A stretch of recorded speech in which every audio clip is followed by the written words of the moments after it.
कहानी का नाम है रहस्यमयी गुफा। तो बच्चों, सुनते हैं कहानी। एक छोटे से गांव में आरव और उसकी छोटी बहन निया रहते थे। दोनों को रहस्य और रोमांचक कहानियां पढ़ने का बहुत शौक था। उनके गांव के पास एक घना जंगल था, जिसे लोग भयानक जंगल कहते थे। कहा जाता था कि जंगल के बीच एक गुफा है, जो कभी खुलती है तो कभी बंद हो जाती है।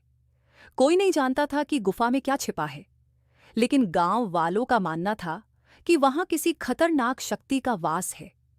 एक शाम, जब सूरज डूब रहा था, आरव और निया जंगल के किनारे घूमने गए। अचानक उन्हें एक बूढ़ा आदमी दिखा, जिसने कहा, तुम्हें पता है आज की रात गुफा खुलने वाली है, लेकिन जो अंदर जाएगा वह बाहर नहीं आ पाएगा। आरव और निया दोनों हैरान थे। आरव ने सोचा, ये मौका दोबारा नहीं आएगा। हमें जाना चाहिए और पता लगाना चाहिए कि इस गुफा का रहस्य क्या है। निया थोड़ी डरी हुई थी, लेकिन उसने भी साथ चलने का फैसला किया। दोनों भाई बहन अपने बैग में टॉर्च और कुछ खाना लेकर गुफा की ओर चल पड़े। जब वे गुफा के पास पहुंचे, तो देखा कि गुफा का दरवाजा धीरे धीरे खुद खुल रहा है। अंदर से ठंडी हवा बाहर आ रही थी और अजीब सी आवाजें भी सुनाई दे रही थीं। लेकिन आरव और निया ने हिम्मत नहीं हारी और अंदर घुस गए। गुफा के अंदर घुसते ही दरवाजा अचानक जोर से बंद हो गया। चारों ओर घुप अंधेरा था। सिर्फ उनकी टॉर्च की रोशनी ही उनका सहारा थी। वे आगे बढ़ते रहे। तभी अचानक उन्हें दीवार पर अजीब से निशान दिखाई दिए। निशानों के नीचे कुछ लिखा था, अगर जीवित रहना चाहते हो तो पीछे मत देखना। निया ने घबराकर आरव का हाथ पकड़ लिया, लेकिन आरव ने उसे दिलासा दिया और कहा, हमें बस ध्यान से आगे बढ़ना होगा। वे धीरे धीरे आगे बढ़ते गए। गुफा के अंदर की हवा और भी ठंडी हो रही थी और अब उनके सामने 3 रास्ते थे।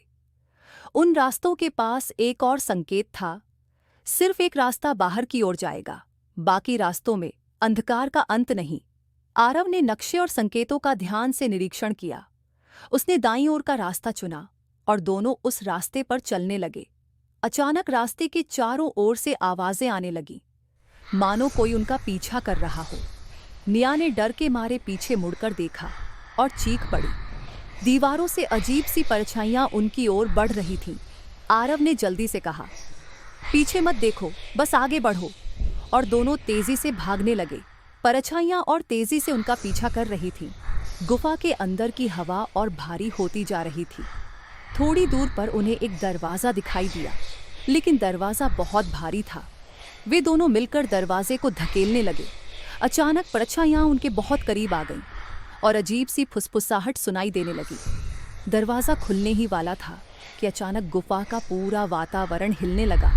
गुफा के अंदर एक बड़ा भूकंप सा महसूस हुआ और धरती कांपने लगी। अब उनके पास समय बहुत कम था। आखिरकार दोनों ने पूरी ताकत लगाई और दरवाज़ा खोल दिया। दरवाजे के पार एक उजाला था।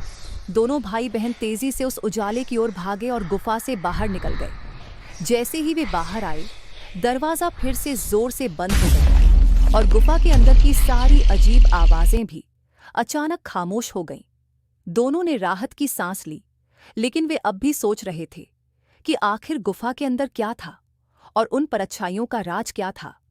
गांव वापस पहुंचने पर उन्होंने देखा कि गांव के बड़े बुजुर्ग भी उनकी तलाश में थे। जब उन्होंने पूरी कहानी सुनाई, तो गांव के सबसे बुजुर्ग व्यक्ति ने कहा, तुम्हें उस गुफा का रहस्य जानने की हिम्मत थी। बहुत कम लोग वहां से जीवित वापस आ पाते हैं, लेकिन ध्यान रखना, गुफा अब हमेशा के लिए बंद हो गई है। लेकिन आरव और निया के दिल में अब भी एक सवाल था, अगर गुफा हमेशा के लिए बंद हो गई, तो क्या उसका रहस्य भी हमेशा के लिए छिपा रह जाएगा, या कोई और कभी उस गुफा के दरवाजे को फिर से खोलने की कोशिश करेगा।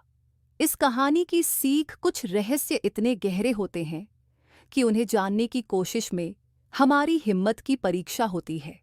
तो बच्चों, कैसी लगी कहानी? मिलते हैं ऐसी ही अच्छी कहानियों के साथ अगली वीडियो में।